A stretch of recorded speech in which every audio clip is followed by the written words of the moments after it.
কিনা লাইছি, ডেইলি আমার ইনকাম 1500 থেকে 2000 টাকা। আমি তো গরু আর মুরগি ছাড়া ভাতই খাই না। আর জিনিসপত্রের দাম বাড়লে কি ইনকামও তো বাড়ছে। কিভাবে? কিভাবে আবার কি, আগে রাস্তার এই মাথার থেকে ওই মাথায় গেলে 20 টাকা লইতাম, এখন লই 40 টাকা। ইনকামও বাড়ছে, জিনিসপত্রের দামও বাড়ছে। আগে তো পান্তা ভাতও জুটতো না, এখন তো গরু ছাড়া ভাতই খাই না। ওই বেটা, তুই কি নেশা করছস? নেশা করে এসব কথা কইতাছস? আমি 20,000 টাকা চাকরি কইরা না পারি খাইতে, না পারি ঘর ভাড়া দিতে, জিনিসপত্রের খালি দাম আর দাম। হালার ঘরে হালা, তুমি চাকরি করতে যে কাম করো 7 ঘন্টা, তোমার কি বেতন দিব 2 লাখ? যোগ্যতা নাই, আবার দোষ দাও সরকারের। তার মানে কি আপনি বলতে চাচ্ছেন সবাই জব বাদ দিয়ে রিক্সা চালাবে? অবশ্যই। আমি কি কইলাম? আমি তো গরু ছাড়া ভাতই খাই না। আমি সারাদিনে কাম করি 12 ঘন্টা, তো আমি গরু না খাইলে কি গরু খাইবো? ওই বেটা, তুই তো অশিক্ষিত, তুই চাইলে রিক্সা চালাইতে পারবি। আমার ছোট ভাই অনার্স পাস কইরা রাস্তা রাস্তায় ঘুরে চাকরি পায় না, ওই চাইলে কি তোর মতো রিক্সা চালাইতে পারবো? হালার ঘরে হালা, মাস্টার্সের সার্টিফিকেট বাসায় ঝুলাই থুইছি, পুরা সে বাসা বানাইছে। আর তুই এসেছিস বেটা অনার্স লয়ে। আর শিক্ষিত হইছে কি হইছে? রিক্সা চালাই নাকি খারাপ? আর শিক্ষিত হইছে দেখি কি আমি রিক্সা চালাইতে পারবো না? বাবু মাইনছে কি কইবো? ওই বেটা, তোর কি মাইনছে বাদ দিয়া যায়? আর হালার ঘরে হালা, তোরা 2 দিন পর নাটক করস, সার্টিফিকেট পুরা এলাস। অনার্স মাস্টার্স পাস করছস আলটিমেটলি করে, চাকরি পাবি কইতে? যারা পাওয়ার হেরা পায়, এরা নিজেরা ওইভাবে তৈরি করে। তোরা 10 লাখ বেকার ঘুরস কি লিগা? সরকারের দোষ দাস কি লিগা? তোরা যখন বুঝছস যে তোর দিয়া পড়ালে হইব না, করতে গেছিস কে জোর কইরা?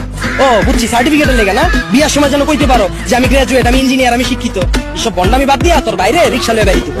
তার মানে আপনি কি বলতে চাচ্ছেন, আপনি নিজেও অনার্স মাস্টার্স কমপ্লিট করছেন কিন্তু নিজেকে ওইভাবে তৈরি করতে পারেননি, যার কারণে আপনার জব হয়নি?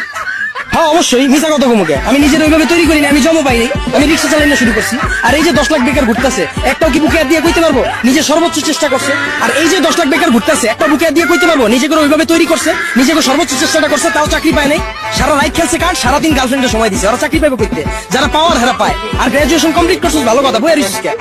ব্যবসা কর, উদ্যোক্তা হ, ঝুঁকি ল, হাজার মানুষের লেগে রাস্তা খোল, এসব বন্ডামি বাদ দে।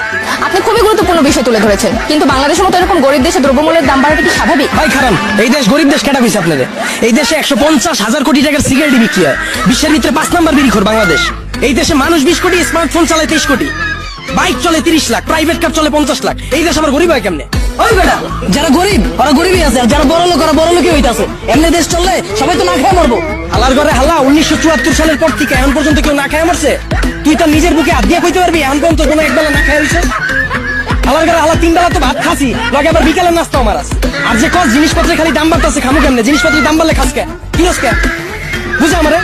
তাহলে কি আপনি বলতে চাচ্ছেন সাধারণ মানুষ না খেয়ে থাকবে? আপনি আবার সাধারণ মানুষ কই পেলেন? এনে তো সবাই অসাধারণ, আমরা সবাই বাংলাদেশি, আমরা সবাই এক। একটা জিনিসের যদি দাম বাড়ে, আমরা যদি এটা খাওয়া বা ব্যবহার করা বন্ধ করে দিই, দেখি ব্যবসায়ীরা কার কাছে বেচে। যখনই আমরা খবর পাই কালকে থেকে পেঁয়াজের কেজি 20 টাকা বেড়ে যাবো, ওই দিনে যাই আমরা দোকানে ভিড় করে আলাই, তো দোকানদারও তো আমরা বুঝেই দিতেছি পেঁয়াজের কেজি 20 টাকা হোক আর 2 লাখ টাকা হোক, আমরা কিনা খামুই। যেটা মার্কেটে চাহিদা বেশি থাকবে এটার দাম তো বাড়বে। আমরা যদি সিদ্ধান্ত লই আমরা খামু না, ব্যবসায়ীরা বেচবো কার কাছে? আর পৃথিবীর যখন জন্ম হয়েছিল তখন কি এত খাওয়ান দাওয়া ছিল? তখন কি এত বার্গার ছিল, পিজা ছিল? তখন কি মুরগির কালাবুনা ছিল? কে মানুষ শাক পাতা খায় বেচা দিছে না? আমরাও পারো, আমাকে সবার একই তৈব। যে কোনো সিন্ডিকেট ভাঙার লেগে আমরা নিজেরাই যথেষ্ট। আর সরকারের দোষ দিয়ে লাভ কি? আমরা জনগণ নিজেরাই তো চুতিয়া। একটা জিনিসের দাম বাড়লে আমরা ফ্রিজ ভরা শুরু করে দিই, ফ্রিজ ভরা বন্ধ করলে এমনি সবকিছু ঠিক হয়ে যাবে। ধন্যবাদ ভাইয়া। ওনার কথা শুনে আমরা বুঝতে পারলাম দেশের পরিস্থিতি যতই নিয়ন্ত্রণের বাইরে থাকুক না কেন, আমরা সবাই যদি একত্রিত হয়ে যুদ্ধ করি তাহলে সবকিছু নিয়ন্ত্রণে আনা